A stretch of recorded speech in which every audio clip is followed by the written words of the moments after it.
नमस्कार, स्वागत है आप सबका दिन भर की तमाम बड़ी खबरों के साथ। मैं हूं कवींद्र। शुरुआत हेडलाइंस से। गुजरात में विजय रूपानी कर लेंगे शपथ, राज्यपाल से मुलाकात कर सरकार बनाने का दावा। अरुण जेटली, वसुंधरा राजे समेत कई हस्तियां होंगी शामिल।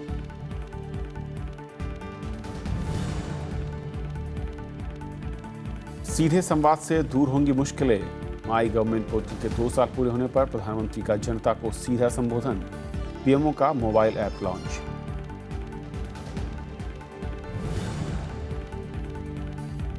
एनआईए ने शुरू की कोकराझार हमले की जांच, दूसरे आतंकी की तलाश। मुख्यमंत्री का पीड़ितों को मदद का वादा।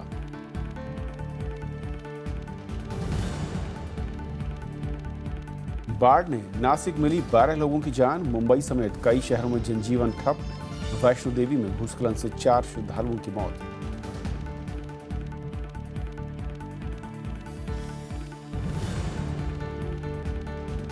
चेक बाउंस मामले में विजय माल्या के खिलाफ गैर जमानती वारंट, 4 नवंबर तक पेश करने का आदेश।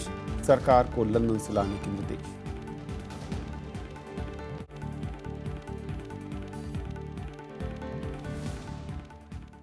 विजय रूपानी कल दोपहर गुजरात के मुख्यमंत्री पद की शपथ लेंगे। राज्यपाल ओपी कोहली उन्हें पद और गोपनीयता की शपथ दिलाएंगे। समारोह में उनके मंत्रिमंडल के कई सदस्यों को भी शपथ दिलाई जाएगी। मध्य प्रदेश के मुख्यमंत्री शिवराज सिंह चौहान, राजस्थान के मुख्यमंत्री वसुंधरा राजे और वित्त मंत्री अरुण जेटली समेत कई नेता शपथ समारोह में शामिल होंगे। गुजरात बीजेपी विधायक दल का नेता चुने जाने के एक दिन बाद विजय रूपानी ने शनिवार को राज्यपाल ओपी कोहली से मुलाकात की और राज्य में नई सरकार बनाने का दावा पेश किया। उनके साथ उप मुख्यमंत्री चुने गए नितिन पटेल, गुजरात बीजेपी के प्रभारी दिनेश शर्मा समेत कई नेता भी राज्यपाल से मिले। हालांकि कार्यवाहक मुख्यमंत्री आनंदीबेन पटेल वहां मौजूद नहीं थीं। राज्यपाल से मुलाकात के बाद दिनेश शर्मा ने बताया कि विजय रूपानी रविवार को मुख्यमंत्री पद की शपथ लेंगे। काले जे शपथ विधि छे एमां कोण आवशे, केवी रीते आवशे, बधुं अत्यारे वातचीत चाली रही छे અને જેમ જેમ કન્ફર્મેશન આવશે એ રીતે અમે માહિતી આપીશું।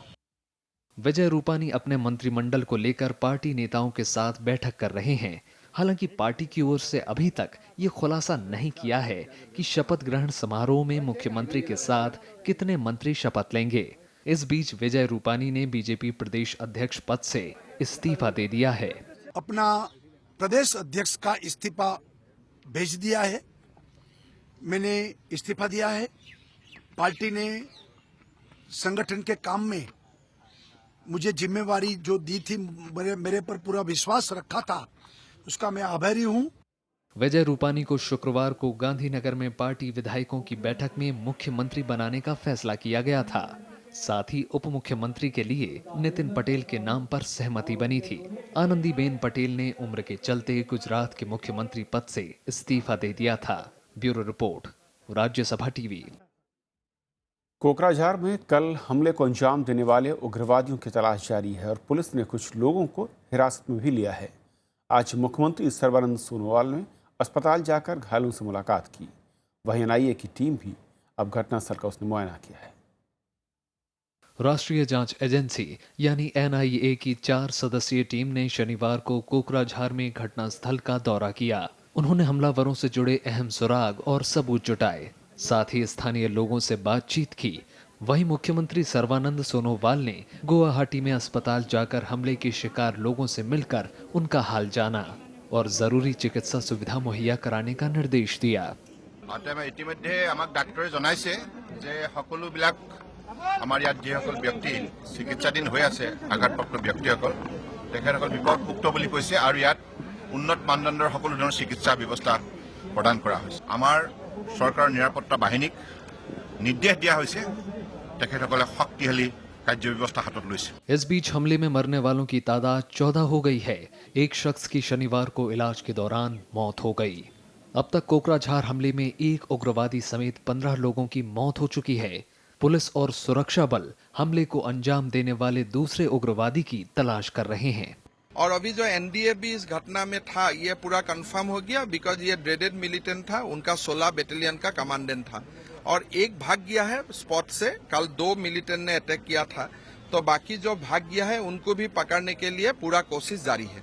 कोकराझार के बालाजान तिनियाली बाजार में लोग अब सदमे से उबरने की कोशिश कर रहे हैं। शुक्रवार को कोकराझार जिले के भीड़ भाड़ वाले साप्ताहिक बाजार में एनडीएफबीएस के संदिग्ध उग्रवादियों ने अंधाधुंध फायरिंग की थी और ग्रेनेड फेंका था। इस हमले में 14 लोगों की मौत हो गई और जवाबी कार्रवाई में एक उग्रवादी मारा गया। हमले में 19 लोग घायल हो गए थे। Bureau report, Rajya Sabha TV. प्रधानमंत्री नरेंद्र मोदी आज पहली बार टाउन हॉल अंदाज में देश के नागरिकों से उन्होंने सीधा संवाद किया। सवालों के जवाब में उन्होंने सुशासन और जन भागीदारी पर जोर दिया। प्रधानमंत्री ने कहा कि देश के संसाधनों के बेहतर इस्तेमाल के जरिए भारत दुनिया की सबसे बड़ी अर्थव्यवस्था बन सकता है। पूरे विश्व में जनता से मन की बात करने वाले प्रधानमंत्री नरेंद्र मोदी ने शनिवार को जनता की मन की बात सुनी। दिल्ली के इंदिरा गांधी स्टेडियम में टाउन हॉल कार्यक्रम में वो शामिल हुए। उन्होंने लोगों के सवालों का जवाब देते हुए कहा कि विकास और सुशासन में बेहतर तालमेल जरूरी है और अगर सुशासन पर ध्यान नहीं दिया गया तो लोगों की समस्याएं दूर नहीं होंगी। इसके लिए जन भागीदारी जरूरी है। लेकिन अगर हम गुड गवर्नेंस पर बल नहीं देंगे तो सामान्य मानवी के जीवन में बदलाव नहीं आएगा। गुड गवर्नेंस में प्रोसेस कम हो, सामान्य नागरिक को कोई भी चीज आसानी से पता चल जाए, ये हम सहज रूप से डेवलप करने के पक्ष के हैं। नरेंद्र मोदी ने कहा कि हर चीज के लिए प्रधानमंत्री को जिम्मेदार ठहराना लोकतंत्र के लिए सही नहीं है। हर जिम्मेदार शख्स से सवाल पूछा जाना चाहिए। उन्होंने कहा कि लोगों को बेहतर स्वास्थ्य सेवाएं देना सरकार की प्राथमिकता है। प्रधानमंत्री ने स्वास्थ्य बीमा और तकनीक के इस्तेमाल पर भी जोर दिया। उन्होंने कहा कि भारत दुनिया की सबसे तेजी से बढ़ती अर्थव्यवस्था है और अगर 30 साल तक 8% की दर से विकास हासिल किया तो सबसे बड़ी अर्थव्यवस्था बन जाएगी। तो हमारा आर्थिक विकास तेज गति से हो, कांस्टेंट हो, उतार चढ़ाव नहीं आना चाहिए। अगर ये हम करने में सफल हो गए, 30 साल में आज जो भी दुनिया में उत्तम से उत्तम देखते हैं वो सब आपकी आंखों के सामने हिंदुस्तान की धरती पर होगा, ये मेरा विश्वास है। इससे पहले प्रधानमंत्री नरेंद्र मोदी ने शनिवार को राजधानी दिल्ली के इंदिरा गांधी स्टेडियम में पीएमओ ऐप को लॉन्च किया। इस दौरान पीएम मोदी ने माई गवर्नमेंट पर बेहतरीन आइडिया देने वालों को पुरस्कार भी दिया। इस कार्यक्रम में देश भर से करीब 2000 लोगों को बुलाया गया था। Bureau report, Rajya Sabha TV. शहरी विकास मंत्री वेंकैया नायडू ने कहा है कि मौजूदा वित्तीय वर्ष में 739 शहर खुले में शौच से मुक्त का दर्जा हासिल कर लेंगे। वो 500 शहरों के लिए स्वच्छ सर्वेक्षण 2017 की शुरुआत के मौके पर बोल रहे थे। उन्होंने कहा कि 3 राज्यों आंध्र प्रदेश, गुजरात और केरल ने अगले साल मार्च तक खुले में शौच से पूरी तरह मुक्ति का लक्ष्य रखा है। शहरी विकास मंत्री एम वेंकैया नायडू ने शनिवार को दिल्ली में स्वच्छ सर्वेक्षण 2017 की शुरुआत की। वीडियो कॉन्फ्रेंसिंग के जरिए उन्होंने कई शहरों के मेयर और निगम आयुक्तों से स्वच्छता अभियान की जानकारी ली और स्वच्छता अभियान को लेकर सरकार की प्राथमिकताएं गिनाई। Since the announcement of the results last year, January, I am happy to inform you that 115 cities have reported to have achieved open defecation free status. 115 cities. Out of 500, already 115 cities have achieved the status of open defecation free, ODF. इस सर्वेक्षण में 1 लाख से ज्यादा आबादी वाले 500 शहरों को शामिल किया जाएगा और स्वच्छता का स्तर और शहरी निकायों के प्रयासों का आकलन किया जाएगा। इसके आधार पर शहरों की रैंकिंग दी जाएगी। इस सर्वेक्षण में विरासत की नजर से खास शहरों, पर्वतीय इलाकों और पर्यटन स्थानों को भी शामिल किया जाएगा। इस मौके पर लोगों से स्वच्छता अभियान से जुड़ने की अपील की। सबका उत्साह देख के मैं मन में बहुत प्रसन्न हूँ। मेरा शुभकामनाएं सबके लिए। इस पूरे कार्यक्रम में हमारा प्रयास ये है, सभी शहरों का ये प्रयास होना चाहिए कि शहर का जो कि municipal commissioner, corporators, mayor, city administration और सिटीजन्स के बीच जो एक कनेक्ट डेवलप करे और सारे लोग मिल करके स्वच्छ भारत अभियान को सफल बनाएं। इस मौके पर स्थानीय निकाय के कर्मचारियों को स्वच्छता अभियान में योगदान के लिए पुरस्कार से नवाजा गया। साथ ही स्वच्छता के प्रति जागरूकता से जुड़ी शॉर्ट फिल्म और पुस्तिकाओं का विमोचन किया गया। साथ ही स्वच्छता ऐप और स्वच्छता हेल्पलाइन 1969 लॉन्च किया गया। पहला स्वच्छ सर्वेक्षण अक्टूबर 2014 में 73 शहरों में किया गया था। मोहम्मद फातेह टीपू, राज्यसभा टीवी। जम्मू कश्मीर में ताज़ा हिंसा के बाद कई इलाकों में कर्फ्यू जारी है। शुक्रवार को श्रीनगर में हुई हिंसा में 3 लोगों की मौत हुई थी, जबकि 150 से ज़्यादा लोग घायल हो गए थे। वहीं बड़गाम जिले के कई शहरों में कर्फ्यू लगाया गया, जबकि अनंतनाग में कर्फ्यू पहले से ही जारी है। दक्षिण कश्मीर के पुलवामा, कुलगाम, शोपिया और अनंतनाग जिलों में धारा 144 के तहत निषेधाज्ञा लागू है। बंद के चलते बड़ी संख्या में पुलिस और अर्धसैनिक बलों को तैनात किया गया। घाटी में मोबाइल और इंटरनेट सेवाएं बाधित हैं, जबकि प्रीपेड कनेक्शन की आउटगोइंग सुविधा बंद है। घाटी में पिछले 29 दिनों से आम जनजीवन अस्त व्यस्त है। ताज़ा हिंसा के बाद राज्य में मरने वालों की संख्या बढ़कर 54 हो गई है, जबकि 6000 से ज़्यादा लोग घायल हुए हैं। जम्मू में बीजेपी की कोर ग्रुप की बैठक में राज्य के ताज़ा हालात पर चर्चा हुई। इस बीच कांग्रेस नेता गुलाम नबी आज़ाद ने प्रधानमंत्री नरेंद्र मोदी को पत्र लिखकर राज्य के हालात पर चिंता जताई है। हम सबने मिलकर तय किया है कि पार्टी की तरफ से भी हम जम्मू कश्मीर की सरकार से भी बात करेंगे कि इस विषय पर, और ठीक है, डेफिनेटली सरकार इस विषय की तरफ कदम उठा रही है। शांति बहाली की प्रक्रिया में डेफिनेटली कुछ न कुछ तेजी आई है, और केंद्र सरकार से भी हम लोग जल्द ही एक टीम जाएगी, वहां पर उनसे बातचीत करेगी, ताकि जम्मू कश्मीर में एक शांति की जो प्रक्रिया बनी थी इस सरकार बनने के बाद, उसमें तेजी आए और जो है उसमें बढ़ावा मिले। बीएसपी अध्यक्ष मायावती पर अभद्र टिप्पणी मामले में गिरफ्तार बीजेपी से निष्कासित नेता दयाशंकर सिंह को आज जमानत मिल गई है। मऊ की अदालत ने 50-50 हज़ार के 2 निजी मुचलकों पर दयाशंकर सिंह को जमानत दी है। दयाशंकर को 29 जुलाई को उत्तर प्रदेश एसटीएफ ने बिहार के बक्सर से गिरफ्तार किया था, जिसके बाद कोर्ट ने 14 दिन की न्यायिक हिरासत में भेजा था। बीएसपी नेताओं ने उनके खिलाफ लखनऊ में मुकदमा दर्ज कराया था, लेकिन पुलिस उन्हें गिरफ्तार नहीं कर पाई थी, तो कोर्ट ने उनके खिलाफ गैर जमानती वारंट जारी किया था। इस बीच बीएसपी ने उनकी जमानत रद्द करने के लिए हाई कोर्ट का रुख करने का फैसला किया है।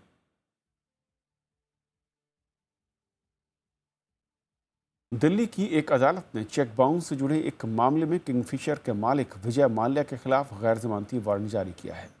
अदालत ने कड़ा निर्देश जारी करते हुए कहा कि माल्या को अदालत के सामने लाने के लिए सरकार और एजेंसियां जरूरी कार्रवाई करें। अदालत ने माल्या को 4 नवंबर को पेश होने का आदेश जारी किया है। अदालत ने कहा कि बार बार आदेश के बावजूद माल्या अदालत में हाजिर नहीं हुए हैं, और ऐसे में ज़रूरी हो गया है कि सरकारी मशीनरी को हस्तक्षेप करते हुए माल्या की उपस्थिति सुनिश्चित करनी चाहिए। अदालत ने डायल की शिकायत पर माल्या को समन भेजा है। डायल इंदिरा गांधी अंतर्राष्ट्रीय एयरपोर्ट का संचालन करती है।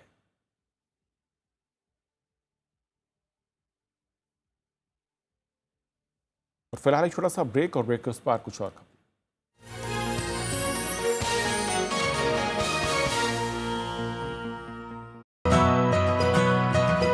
पहली बार हम किसी किताब पर नहीं बल्कि किसी एक खास रचना पर ही बात करते हैं।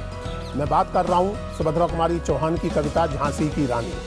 बुंदेले हर बोलों के मुख हमने सुनी कहानी थी, खूब लड़ी मर्दानी वो तो झांसी वाली रानी। अपनी तरह से ये कविता अनोखी है, क्योंकि जिस काल में ये लिखी जा रही है उस काल में जो काव्य पद्धति बन रही है वो भिन्न है। साहित्य हमारी नज़र में एकमात्र माध्यम है जिससे कि हम भाषा से प्यार करना सीखते हैं। सुप्रसिद्ध कवयित्री सुभद्रा कुमारी चौहान की ऐतिहासिक रचना झांसी की रानी पर उनके नाती प्रोफेसर आलोक राय से खास बातचीत। देखिए किताब सिर्फ राज्यसभा टीवी पर।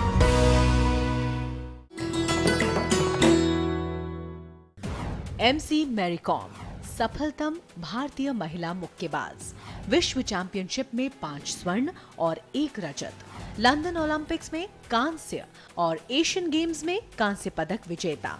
5 फीट 2 इंच लंबी मैरी को किया जाता है दुनिया की सफलतम महिला मुक्केबाजों में शुमार।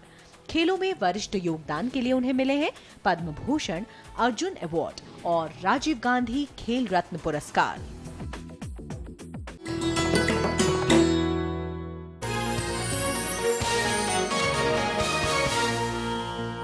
महाराष्ट्र के नासिक जिले में भारी बारिश और बाढ़ से अब तक 12 लोगों की मौत हो चुकी है। बारिश से मुंबई और आसपास के इलाकों में जनजीवन अस्त व्यस्त है। उधर मौसम विभाग ने अगले 24 घंटों में तटवर्ती और भीतरी इलाकों में भारी बारिश की आशंका जताई है। वैष्णो देवी में भूस्खलन से 4 श्रद्धालुओं की मौत हो गई। तस्वीरें मुंबई की हैं, जहां बारिश से सड़कें पूरी तरह से डूब गई हैं। सायन समेत कई और इलाकों का हाल ज्यादा खराब है। लोकल की रफ्तार धीमी पड़ गई है। ट्रैफिक जाम से लोगों को खासी मुश्किलों का सामना करना पड़ रहा है। ट्रैफिक पानी पूरा भरा हुआ है, घुटने तक पानी भरा हुआ है पूरा। मैं सुबह 11 बजे निकला, अब तक पहुंचा ही नहीं कॉलेज। साइन में अटक गया, साइन से चल के आया पूरा यहाँ तक माटुंगा तक। अभी वापस आगे पानी, वापस घर जा रहा हूँ अभी। वहीं गोदावरी नदी के जल स्तर में बढ़ोतरी से औरंगाबाद जिले में बाढ़ का खतरा बढ़ गया है। जायवाड़ी बांध के आसपास के गांवों को खाली करा लिया गया है। 2 दिन पहले जो बारिश हुई थी नासिक में, उस बारिश के कारण यहाँ ऊपर से जो इनफ्लो आ रहा है, वो इनफ्लो बहुत ज़्यादा प्रमाण से यहाँ आ रहा है। इधर बिहार में बाढ़ की स्थिति दिनों दिन गंभीर होती जा रही है। राज्य के 14 जिलों के 33 लाख से ज्यादा लोग बाढ़ की चपेट में हैं। पूर्णिया जिले में पानी ने भारी तबाही मचाई है। वहीं ब्रह्मपुत्र और उसकी सहायक नदियों का जल स्तर घटने से असम में बाढ़ की स्थिति सुधरी है। हालांकि 10 जिलों में 1.25 लाख लोग अब भी बाढ़ की चपेट में हैं। करंज गांव में पहले 16 लोगों को बचाया, जो कि पूरी रात वहां फंसे हुए थे। उसमें 5 महिलाएं भी शामिल थी। उसके बाद साईखेड़ा गांव गए। साईखेड़ा गांव में हम लोगों ने कुल 46 लोगों को दोपहर तक निकाला, जिसमें एक 3 दिन के बच्चा भी शामिल था। वहीं हिमाचल प्रदेश में जारी बारिश से जनजीवन अस्त व्यस्त है। मौसम विभाग ने अगले कुछ दिनों तक भारी बारिश की आशंका जताई है। अगले 2-3 दिन और हैवी रेनफॉल होने की भी संभावना है। हैवी रेनफॉल जो हिमाचल प्रदेश के जो मिड हिल्स और हाई हिल्स इलाके हैं, इसमें वो जारी रहेगी और जो आने वाले दिनों में तापमान में भी गिरावट रहेगी। इस बीच मौसम विभाग ने उत्तराखंड, मध्य प्रदेश, असम, मेघालय, पश्चिम बंगाल, सिक्किम, हिमाचल प्रदेश, झारखंड, महाराष्ट्र और कर्नाटक में कुछ जगहों पर भारी बारिश का अलर्ट जारी किया है। Bureau report, Rajya Sabha TV. Maharashtra के मुंबई गोवा राजमार्ग पर स्थित माड़ में हुए पुल हादसे में 24 लोगों की जान चली गई, जबकि कई लोग अब भी लापता हैं, जिनकी तलाश के लिए लगातार प्रयास हो रहे हैं। इस घटना के बाद पुराने पुलों पर यातायात को जारी रखने को लेकर सवाल खड़े हो रहे हैं। मंगलवार को मुंबई गोवा हाईवे पर सावित्री नदी में आई बाढ़ अपने साथ बहा ले गई महाड़ पुल। हादसे में 2 बसों समेत कई वाहन बह गए। इसमें 22 से ज्यादा लोग अपनी जान गंवा बैठे और पीछे छोड़ गए एक सवाल कि ऐसे खस्ता हाल पुलों पर वाहनों को दौड़ने की इजाजत आखिर क्यों दी गई। मूल रूप से वहां पर पैरेलली 2 पुलिये जाते हैं, एक नया है और एक अंग्रेजों के जमाने में कंस्ट्रक्ट किया हुआ है। ये दोनों यूज किए जाते थे। ये जो दूसरा पुराना पुलिया था, इसके ऊपर एक लेन ट्रैफिक छोड़ा जाता था ताकि ट्रैफिक ईज हो। ये जब बहुत ज्यादा प्रेशर तैयार हुआ तो ये पुराना पुलिया उस प्रेशर को सहन नहीं कर पाया, वो ढह गया। ब्रिटिश काल में बना ये पुल करीब 100 साल पुराना है। ये रायगढ़ जिले के महाड़ को पोलादपुर शहर से जोड़ता है। महाराष्ट्र सरकार ने मई में इस पुल को यातायात के लिए मंजूरी दी थी, लेकिन अब मौजूदा विनिर्माण कानूनों पर सवाल उठने लगे हैं। एक कानून बनना चाहिए कि ऐसी चीजें जहां इंसान की जिंदगी धोखे में है, ब्रिज बन रहा है, सड़क बन रही है, बिल्डिंग बन रही है, अगर वहां पे कहीं भी करप्शन हो रहा है तो ऐसे लोगों को कंट्रैक्टर से लेकर के कारपोरेशन के अधिकारी जो परमिशन दे रहे हैं, उनके हाथों में हथकड़ी लगे, उनकी नौकरी हमेशा के लिए जाए। जब हमने ब्रिज को डिजाइन किया है, उसमें नीचे जो फ्लो उसके नीचे से जा रहा है, वो मैक्सिमम कितना जाए तो वो सेफ रहेगा। अब वो फ्लो अगर उतना नहीं रहा जिसके लिए डिज़ाइन किया गया है, उससे काफ़ी ज़्यादा आया है, या कंडीशंस ऐसी हो गई हैं कि फ़्लो बढ़ गए हैं हमारे सारे रिवर सिस्टम्स में, then you have to change the rules. You have to see के अभी जो फ़्लो आ रहे हैं उसके लिए वो सेफ हैं कि नहीं। देश में हर साल हजारों लोग इस तरह के हादसों में जान गंवा देते हैं। राष्ट्रीय अपराध रिकॉर्ड ब्यूरो के मुताबिक 2010 में 2682, 2011 में 3161, 2012 में 2682, 2013 में 2832, जबकि 2014 में 1841 लोग ऐसे हादसों में अपनी जान गंवा बैठे। It is high time that we need to install health monitoring, structural assessment, health assessment and monitoring abilities in all critical infrastructure. There has to be some kind of sensing system in the structure inbuilt, so that if there is a major problem is to come. सवाल पुलों के रखरखाव के अलावा नीति निर्धारकों पर भी उठता है। नए पुलों के निर्माण के बावजूद पुराने पुलों पर यातायात को मंजूरी देना लोगों की जिंदगियों पर भारी पड़ता है।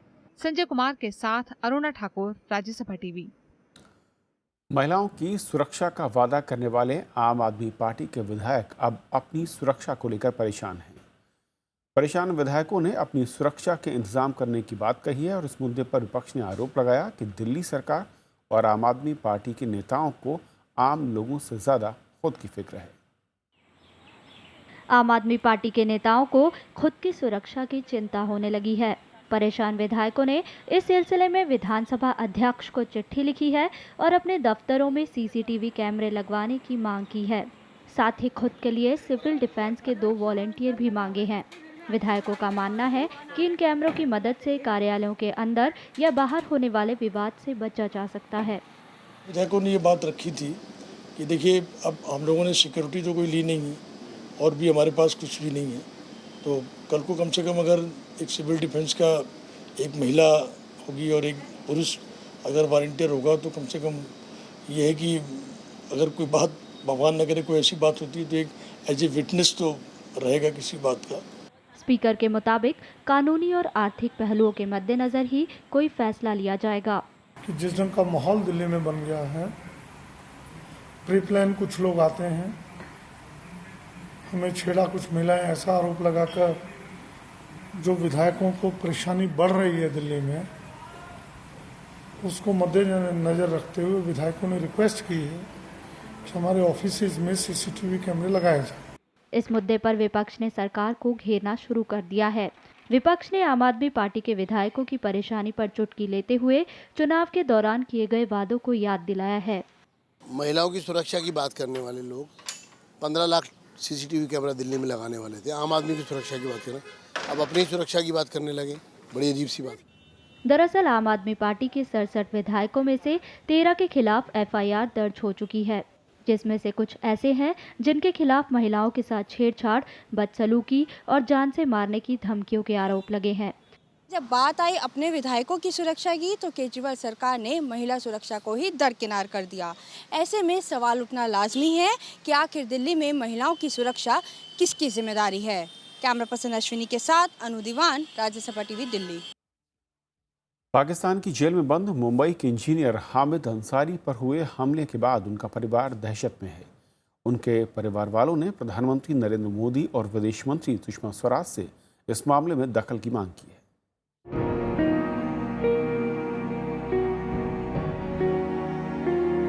इन डबडबाती आंखों में खौफ और दहशत साफ देखी जा सकती है। ये पाकिस्तान की जेल में बंद हामिद अंसारी का परिवार है। हामिद अंसारी पर जेल में हुए हमले के बाद पूरा परिवार सदमे और दहशत में है। इन्हें डर है कि हामिद सकुशल घर लौट पाएंगे भी या नहीं।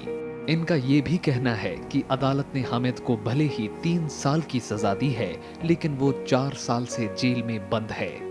जो उन्होंने सजा दी 3 साल वो भी पूरी हो चुकी, तो अब कोई रुकावट नहीं होनी चाहिए उसे लाने में। तो बजाय और हम सुरक्षा का इंतजाम करें कि उसके ऊपर और मारपीट ना, उससे बेहतर है कि हम जल्दी से जल्दी उसे यहाँ लाने की कोशिश करें। परिवार वालों ने सरकार से मदद की गुहार लगाई है। हम यहाँ पर बैठ करके कुछ मदाखलत भी नहीं कर सकते हैं बाउंड्री के उस पर, तो ये बड़ी लाचारी है। ये ऐसी जगह है कि हम कुछ नहीं कर पा रहे हैं। तो अब हमारे लिए एक ही रास्ता बचता है कि गवर्नमेंट करे हमारे लिए। फर्जी पाकिस्तानी पहचान पत्र रखने के आरोप में खुफिया एजेंसियों ने अंसारी को नवंबर 2012 में पाकिस्तान के कोहाट जिले से गिरफ्तार किया था। इस साल फरवरी में एक सैन्य अदालत ने उसे 3 साल की सजा सुनाई थी। Bureau report, Rajya Sabha TV. Japan के हिरोशिमा पर अमेरिकी परमाणु हमले की बरसी मनाई गई और आज ही के दिन 1945 में अमेरिकी विमान B-29 ने हिरोशिमा शहर पर परमाणु बम गिराया था।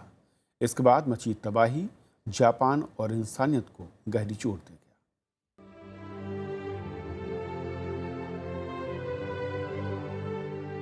हिरोशिमा पर परमाणु बम धमाके की बरसी पर लोगों ने इस त्रासदी में मारे गए लोगों को याद किया। पीस मेमोरियल पार्क में हुई श्रद्धांजलि सभा में जापान के प्रधानमंत्री शिंजो एबे समेत हजारों लोगों ने हिस्सा लिया। इस दौरान शांति बेल बजाई गई।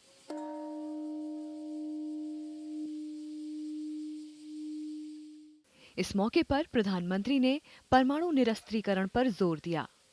71年前に広島および長崎で起こった悲惨な経験を二度と繰り返させてはならない。そのための努力を絶え間なく積み重ねていくことは今を生きる私たちの責任であります。 करीब 71 साल पहले जो जख्म इंसानियत को मिला, उसकी दहशत आज भी बरकरार है। 今ね怖い世界になりそうなので、戦争にねならないような、人を殺すことが正当化されないようなそんな世界になってほしいと思いました。 जापान में हर साल इस दिन सुबह 8:15 पर हिरोशिमा परमाणु बम धमाके में मारे गए लोगों की याद में कार्यक्रम किया जाता है। इसी दिन हिरोशिमा पर अमेरिका ने परमाणु बम गिराए थे, जिसमें करीब 1,40,000 लोग मारे गए थे। जो बच गए वो आज तक रेडियो विकिरण के दंश को झेल रहे हैं। दुनिया में ये पहला परमाणु हमला था। मौत बरसाने वाले परमाणु बम को लिटिल बॉय का नाम दिया गया था। Bureau report, Rajya Sabha TV. तो इस बुलेटिन में भी इतना ही। नमस्कार।